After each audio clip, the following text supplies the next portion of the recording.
Jesús te ama, mi hermano. Jesús te ama, mi amigo. Hoy vamos a analizar si debemos pagar o dar el diezmo, si es bíblico o no, y cuándo o desde cuándo es bíblico. Amén.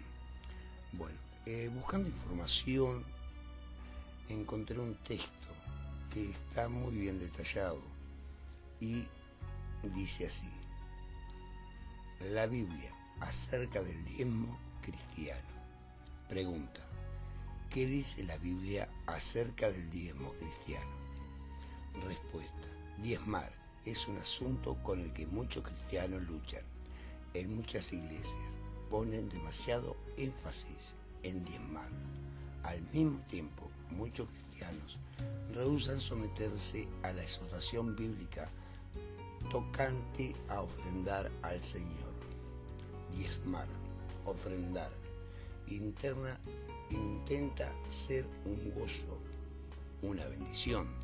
Tristemente, casi nunca es el caso en la iglesia de hoy. Diezmar es un concepto del Antiguo Testamento. El diezmo era un requisito de la ley, en la cual todos los israelitas ofrendaban al tabernáculo, templo, el 10% de todo lo que ganaban y hacían crecer.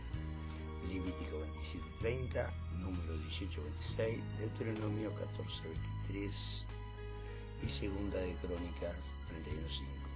Algunos toman al diezmo del Antiguo Testamento como un método de imposición de tributos para suplir las necesidades de los sacerdotes y los levitas del sistema mosaico. El Nuevo Testamento en ninguna parte ordena o aún recomienda que los cristianos se sometan a un sistema legalista de diezmar. Pablo declara que los creyentes deberían apartar una porción de sus ingresos a fin de dar soporte a la iglesia. Primera de Corintios 16:1-2. El Nuevo Testamento en ningún lugar señala un cierto porcentaje de ingreso que se deba apartar, solamente dice que ponga aparte algo.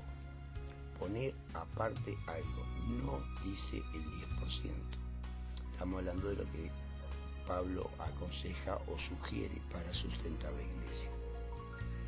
Según haya prosperado, 1 Corintios 16:2, la iglesia cristiana básicamente ha tomado la figura del 10% del diezmo del Antiguo Testamento y la ha aplicado como un mínimo recomendado para los cristianos en su ofrendar. Sin embargo, los cristianos no deberían sentirse obligados a diezmar. Siempre deben dar de acuerdo a su capacidad, según haya prosperado. Algunas veces eso significa dar más que un diezmo, otras veces puede significar dar menos. Todo depende de los recursos del cristiano y de las necesidades de la iglesia. Cada cristiano debería orar diligentemente y buscar la sabiduría de Dios acerca de participar en el diezmo y de cuánto debería ofrendar. Santiago 1:5 dice así: cada uno de como propuso en su corazón, no con tristeza ni por necesidad, porque Dios ama al dador alegre. 2 Corintios 9:7 también encontraremos este versículo. Bueno, aquí dice claramente que el diezmo en sí se encuentra en el Antiguo Testamento. El Antiguo Testamento se guiaba por la ley de Dios, pero si vamos a obedecer la ley de Dios dada a los antiguos, por así llamarlos, a los hombres de Dios de la antigüedad, de antes de la llegada del Cristo, del Mesías, antes del nuevo pacto, en Jesús. La ley, hay que acordarse que la ley no se dio para salvar, sino para condenación. Todo aquel que infringía la ley de Dios pagaba con su vida. Amén. Bueno, nosotros, los cristianos del Nuevo Pacto, los cristianos que seguimos a Jesús y sus enseñanzas, nos guiamos y somos salvos por la gracia de Dios. La ley de Dios, a partir de la llegada de nuestro Salvador, de nuestro Redentor, es toda palabra, toda enseñanza dada por Jesús. No nos olvidemos que una ley es una norma impuesta por un gobierno o por una superioridad, ¿verdad? Bueno, para nosotros los cristianos, nuestro superior, nuestro presidente, por llamarlo así de alguna manera, o nuestro gobernante es Dios. Toda palabra salida de la boca de Dios para el nuevo pacto es una ley que hay que cumplir. Pero si volvamos a la ley del Antiguo Testamento, si cumplimos esta del 10%, de dar el 10% de nuestro salario, tendríamos que cumplir muchas otras que realmente son inaplicables en esta época, porque ¿quién podría apartar a su mujer durante los días de menstruación, durante 7 días que está menstruando, más los 7 días restantes de purificación? Quemar toda su ropa, quemar las sábanas, no tener contacto, aislarla prácticamente de la casa. Amén. Nadie lo podría hacer. Por eso es que Dios optó por la desobediencia del hombre y porque no seguía las leyes que Él había impuesto y dado a los hombres, nos dio una nueva oportunidad en Cristo Jesús. Amén. Así que, hermano, vemos Santiago lo que dice cada uno de cómo propuso en su corazón, no con tristeza ni por necesidad, porque Dios ama al dador alegre. En ningún momento este versículo menciona el dinero, menciona sí el dar al dador alegre. Podemos dar una palabra, podemos dar un apoyo, podemos dar comida, no sé, dinero podemos dar, movido en misericordia por las necesidades de nuestro hermano, ya que uno de los mandamientos principales es el amor, ¿no? Y nosotros debemos amar a nuestro prójimo como a nosotros mismos. El primer gran mandamiento es amar a Dios con todo nuestro corazón y con toda nuestra alma. Ese es el primer mandamiento y el más importante. Después, también Jesús nos dejaba otro mandamiento, cuando nos decía, os dejo un nuevo mandamiento, amaos unos a otros como yo he amado. Amén. Bueno, Santiago no menciona, pero sí, vamos al Nuevo Testamento. Santiago está en el Nuevo Testamento y Corintios también. Vamos a 1 Corintios 16:2, versión Reina Valera, revisión 1960. Dice, Pablo decía así, cada primer día de la semana, cada uno de vosotros ponga aparte algo, según haya prosperado, guardándolo, para que cuando yo llegue, decía Pablo, no se recojan entonces ofrendas. Todo aquel que sabe la vida de Pablo, sabe que Pablo no vivía del Evangelio, no, más allá le era lícito vivir del Evangelio, pero él, por ejemplo, no vivía del Evangelio.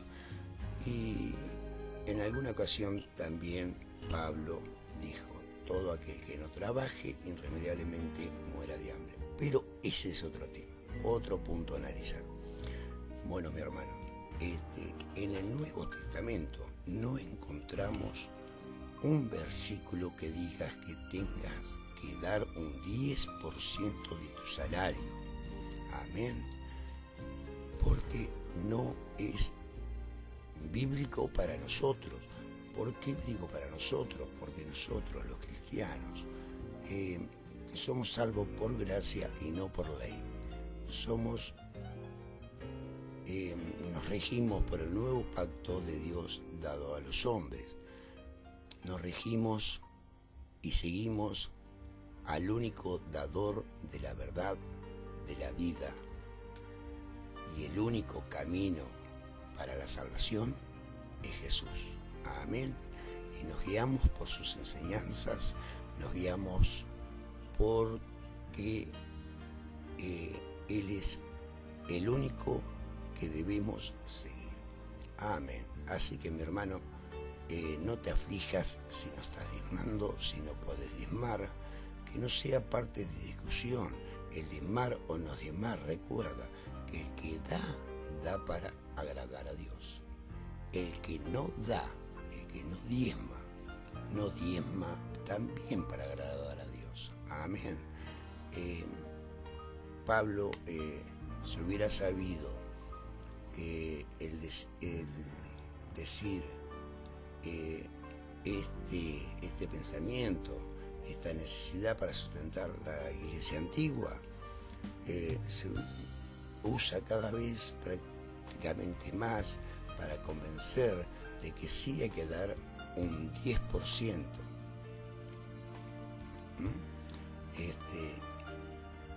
Porque Pablo, no nos olvidemos que fue uno de los apóstoles, pilar de la iglesia moderna, de la iglesia cristiana.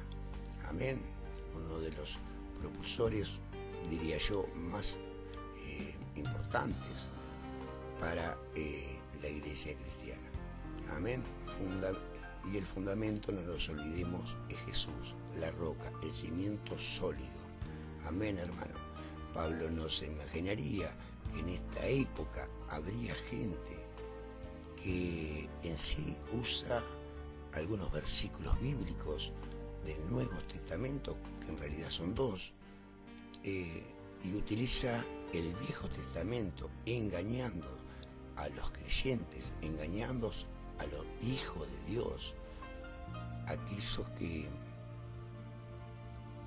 tienen poco discernimiento, o realmente la necesidad es mucha y se dejan llevar, entreverando el Viejo Testamento en el tiempo de la ley y el Nuevo Testamento, o sea, el tiempo del pacto, el tiempo de la gracia. Amén, hermano. Si no estás diezmando, no te preocupes. Dios no te va a expulsar, no te va a dejar sin amparo, no te va a dejar sin tu corona, no te va a dejar sin tu recompensa. Amén, hermano, porque Dios no necesita tu dinero. Dios no necesita dinero alguno porque Él creó el mundo. Y una de las promesas de Él es que Él te sustentará. Amén, hermano. También quiero enfatizar que hay gente, por no llamarles pastores, hay gente, personas que se están enriqueciendo con los diezmos.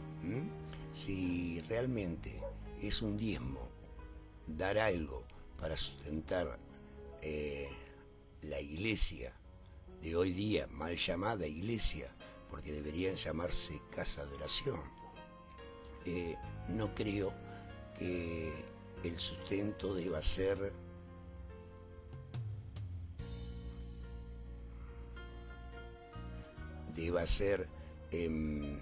tanto dinero, ¿no?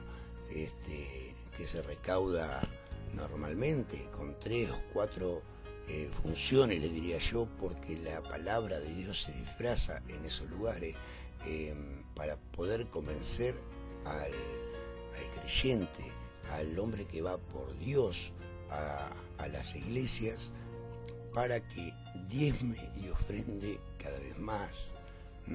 Mientras Dios hace la obra en los hermanos, estos hombres se llenan los bolsillos. No creo que la necesidad de la iglesia sea viajes costosos, hoteles lujosos, casas en country, pisos en los mejores barrios de las ciudades. No creo que Dios necesite eso. No te olvides, hermano, que no debes hacer tesoro en esta tierra. Esta gente solamente le preocupa el dinero.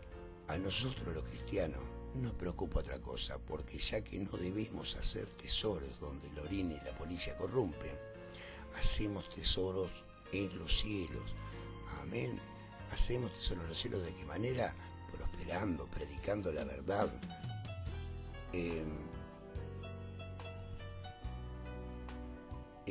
encargándonos del espíritu de cada persona, amén, de orientarlo de la mejor manera. De esa manera nosotros, hablando en verdad, estamos atesorando tesoros en el cielo, amén. Y te quiero decir, mi hermano, que nosotros no debemos, los cristianos digo, no debemos ser piedra de tropiezo de nadie, no usar la palabra de Dios de manera fraudulenta para convencer o para discutir, que eso es lo que quiere el diablo. Amén. El diablo quiere confundirte, el diablo quiere que tú discutas, que la palabra de Dios no debe usarse para discutir. Amén. Pues si no pasaríamos a ser piedra de tropiezo. Tampoco debemos juzgar a nadie. Amén. Porque de la manera que juzguemos, vamos a ser juzgados. Amén. Y hablar en verdad, ¿por qué? Porque Jesús nos enseñaba que no debemos ser piedra de tropiezo de nadie y amar a nuestro prójimo, no importa si es cristiano o no, porque no lo sabemos. No sabemos si la persona que tenemos al lado es un elegido, un hombre que está, o una mujer que tiene su nombre en el libro de la vida. Y nosotros, porque todavía no le han predicado la verdad, no se ha convertido, los dejamos de lado. En sí pasamos a ser piedra de tropiezo de estos más pequeños. Y dice la palabra de Dios que si somos piedra de tropiezo y hacemos caer a uno de estos más pequeños, es mejor se me ate o se nos ate una piedra de molino en el cuello para ser echado en el mar antes de desatar la ira de Dios. Amén, hermano. Así que si no estás diezmando, no te preocupes. La recompensa, la vida eterna, con fe y con obediencia, las tiene ganadas. Amén, hermano. Dios te bendiga. En el nombre de Jesús. Amén. Bendiciones.